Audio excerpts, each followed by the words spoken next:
Open your spice cabinet right now and pull out that bottle of onion powder. Look at the label. I'll wait. Read every word on there, especially the ingredients list. See those words you can't pronounce? Silicon dioxide, tricalcium phosphate, sodium silicoaluminate. Those aren't flavor, those are fillers.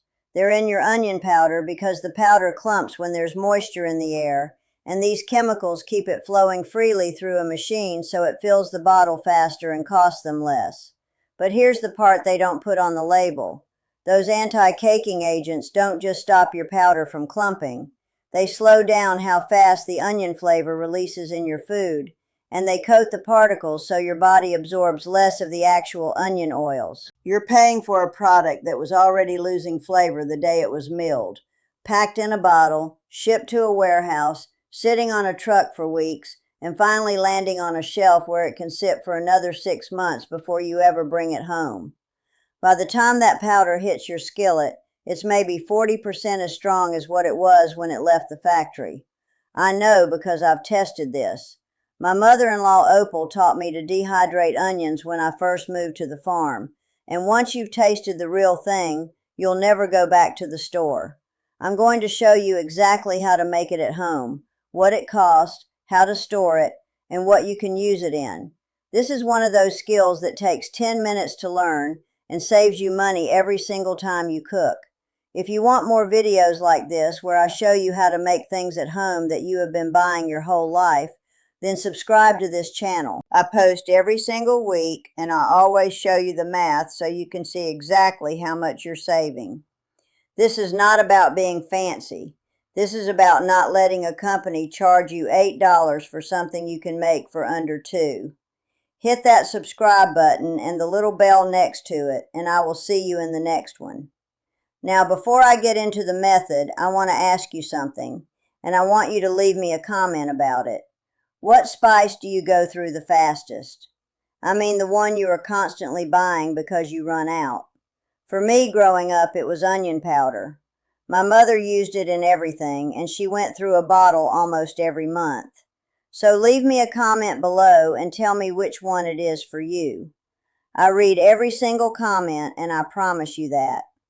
All right, let's talk about what's actually inside that bottle of store-bought onion powder, because I want you to understand why it is not what you think it is. The onion powder in most grocery stores is made from low-grade onion scraps and peelings that are not good enough to sell fresh. They get dehydrated at very high temperatures, sometimes over 200 degrees Fahrenheit, which cooks the onion sugars and destroys a lot of the volatile compounds that give fresh onion its bite and its sweetness. Then the powder is treated with anti-caking agents like silicon dioxide, which I already mentioned, and tricalcium phosphate, which is a calcium supplement that has no business being in your food except that it is cheap and it works. Some brands also add maltodextrin or cornstarch as flow agents. The total additive content in some commercial onion powders can run as high as 8 to 10% of the finished product. 10% filler. Let that sink in for a minute. You are paying store prices for a product that is 10% chalk and dust. Beyond the fillers, there is the issue of oxidation and aging. When an onion is cut and exposed to air, the cells release enzymes that start breaking down the sulfur compounds almost immediately.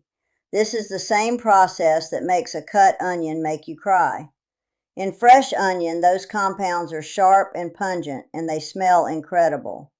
In a commercial onion powder that has been sitting in a bottle for 18 months, those same compounds have mostly oxidized into something far milder and flatter. The aroma when you open the bottle is faint and vaguely onion-like, not the punch you get from fresh minced onion or from what I am about to show you how to make.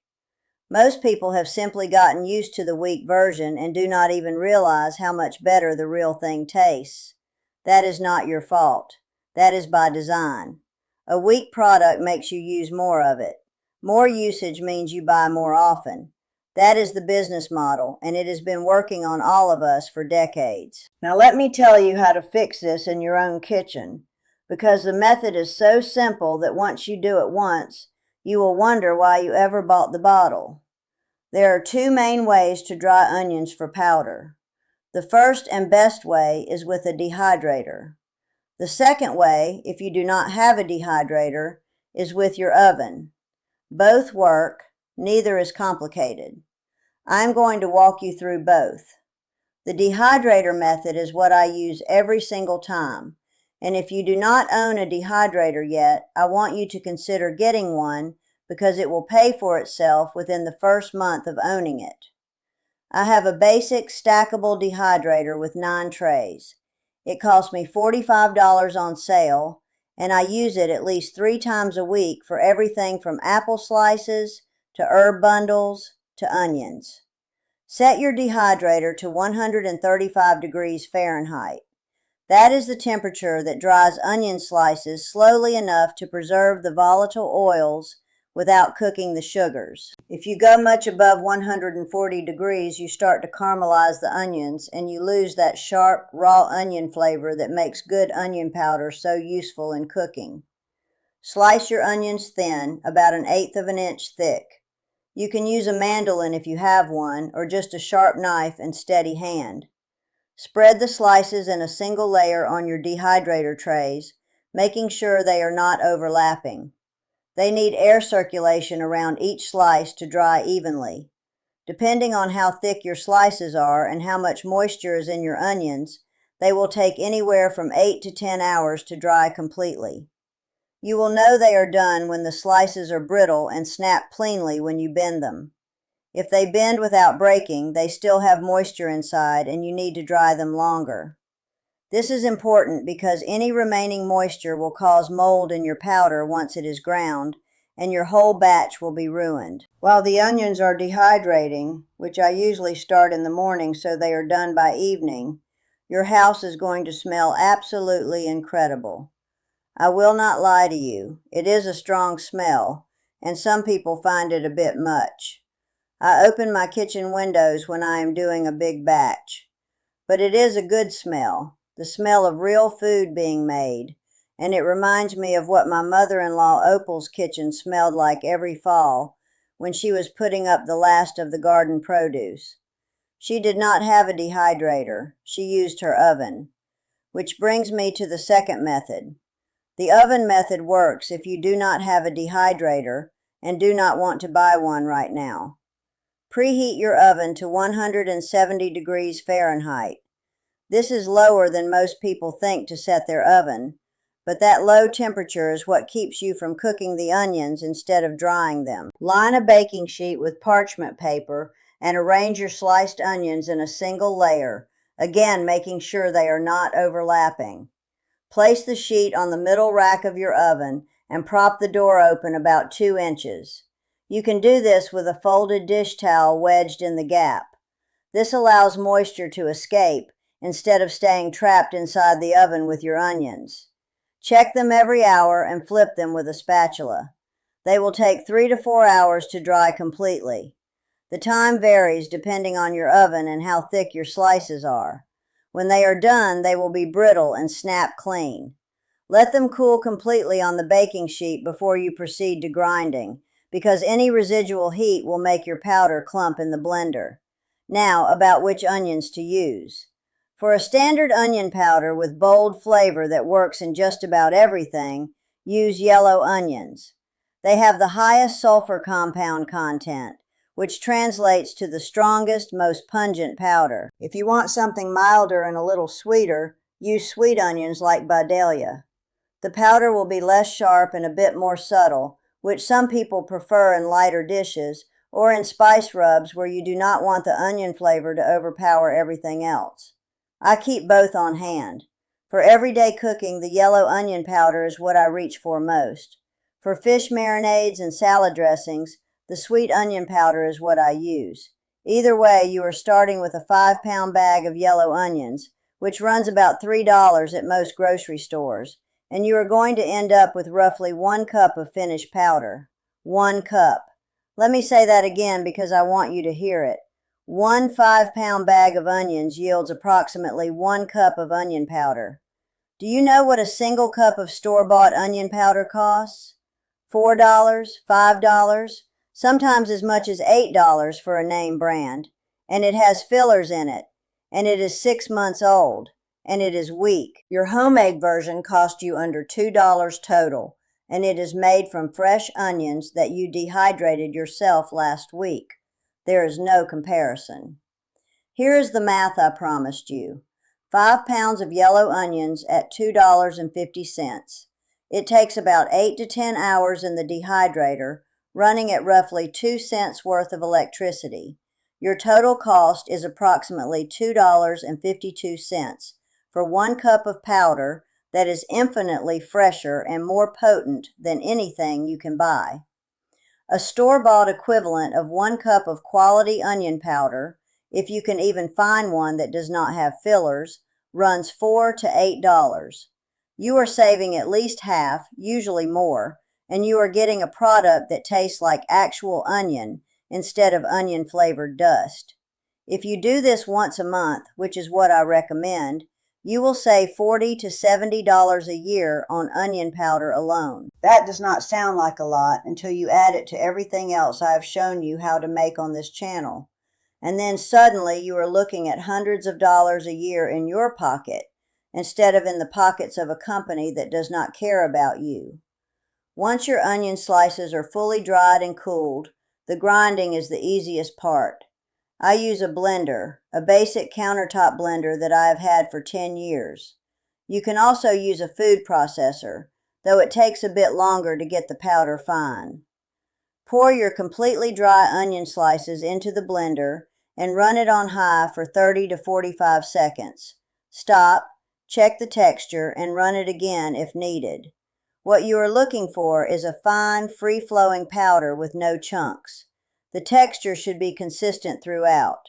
If you see any small pieces that did not break down, sift them out through a fine mesh strainer and give them another few seconds in the blender.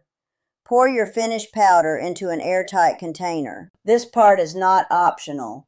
You must use an airtight container because onion powder, like all dehydrated products, absorbs moisture from the air, and once it does, it will clump and eventually go bad.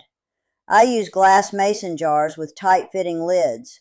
Some people prefer plastic containers, and that works fine too, as long as the seal is good. Do not use a container that has been sitting open on your counter for hours. If your kitchen is humid, which many kitchens are in the summer, consider adding a small food-safe silica gel packet to the jar. I keep a bag of them in my pantry. They come in many bulk food storage packs, and they are very inexpensive. They keep your powders and spices dry without any chemical contact with your food. Where you store your onion powder matters just as much as what you store it in.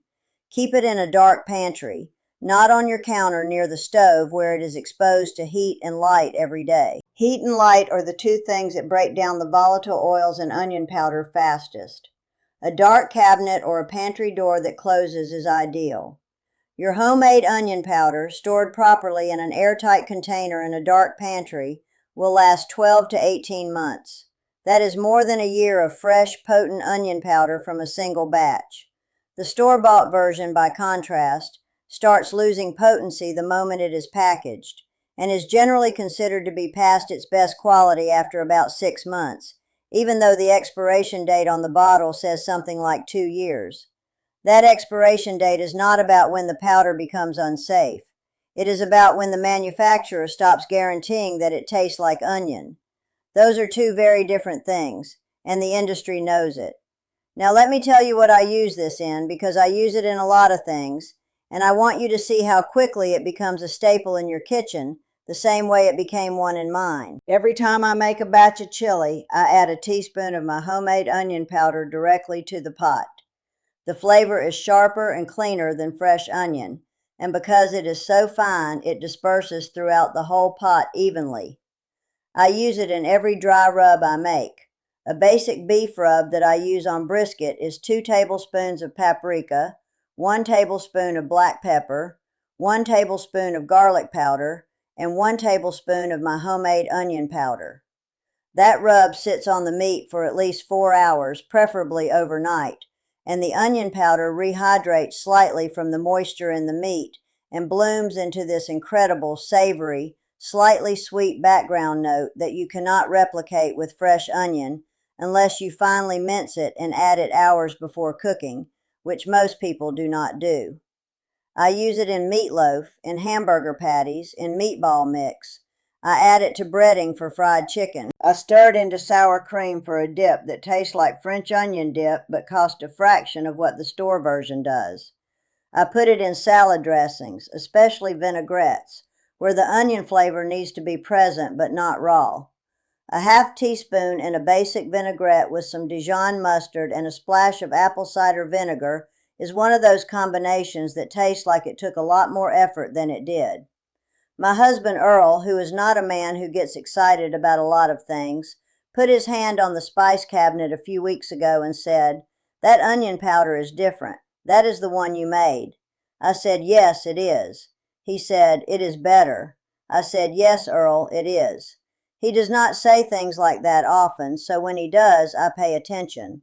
And I am telling you, once you switch to homemade, you will notice the difference too, and you will not want to go back. That is not me trying to sell you on this. That is just the truth. Fresh onion flavor is not something that survives industrial processing and months of storage. It just is not. And when you have the real thing, the bottle on the shelf starts to taste like what it actually is, which is a sad imitation of what you could be using. Let me also tell you about variations, because once you have this method down, you can apply it to other things, and your entire spice cabinet can be homemade for almost nothing. Garlic powder is made exactly the same way as onion powder. Same temperature, same drying time, same grinding process. Slice your garlic cloves thin, dehydrate at 135 degrees Fahrenheit for 8 to 10 hours, grind in the blender, store in an airtight container in the dark pantry. 1 cup of garlic powder from a bag of garlic that costs $3. The store version is $5 to $8 for the same amount, and most store garlic powder has additives in it too. The difference in flavor is just as dramatic as with the onion powder. My homemade garlic powder is almost spicy when it is fresh, with this bright, sharp bite that fades into a deep, rich garlic flavor. The store version is flat and dull by comparison. Shallot powder is another one. Shallots are more delicate than onions, and onions are more delicate than garlic, so the flavor profile is lighter and slightly sweeter. To make shallot powder, slice your shallots thin, dehydrate at the same 135 degrees Fahrenheit, and grind the same way. The powder is excellent in salad dressings, in light pan sauces, in any dish where you want that subtle shallot flavor without the texture of fresh shallot. It is particularly good in aioli and in mayonnaise-based salads like chicken or tuna salad. A half teaspoon of homemade shallot powder in a bowl of tuna salad with some Dijon mustard and a little lemon juice transforms the whole thing into something that tastes like it came from a deli instead of your own kitchen. I also want to mention that you can make onion flakes as an intermediate product.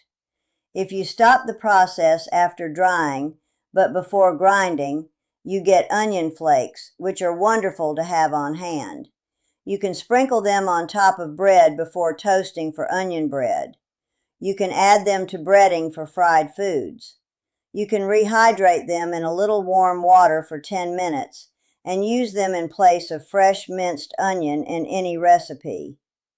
1 bag of onions gives you options, and none of them require you to go to the store and pay $8 for a small bottle of something that was already dead before you opened it. If you have been watching this channel for a while, you know that my goal is not just to show you recipes. It is to show you how to take back control of your food from an industry that has been charging you too much for too little for too long. Onion powder is one of those small things that seems insignificant until you realize how many times a week you reach for it and how much you are paying for the privilege of using something that barely works. This takes that back.